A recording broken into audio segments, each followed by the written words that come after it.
குன்றம் என்ற ஒரு அடர்ந்த காடு இருந்தது.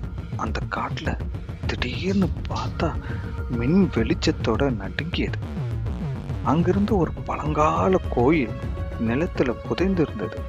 அது பல நூற்றாண்டுகளுக்கு முன்பு மறைக்கப்பட்ட ஒரு சந்திரமுற கோயில். அதனை பாதுகாத்து வந்தவங்க பேரு அமளி சைனர். அவங்க காலத்தின் காவலர் என்று அழைக்கப்பட்டவர். ஒரு காலத்துல ஒரு அபாயகரமான சக்தி பூமிக்குள்ள இருந்து வந்தது. அதை பூமிக்குள்ளேயே அடைத்து வச்சிருந்தாங்க. அதை அடைத்து வைத்து ஒரு முத்திரையும் அதுல பொறிக்கப்பட்டது. அந்த இடத்துல இருந்து திடீர்னு எழுந்து வந்தான் காலன் எழுத்தான். அவன் காலத்தை கையாலே மாத்துபவன். அவன் யமன் நிழல்ல இருந்து பிறந்தவன். மனிதன்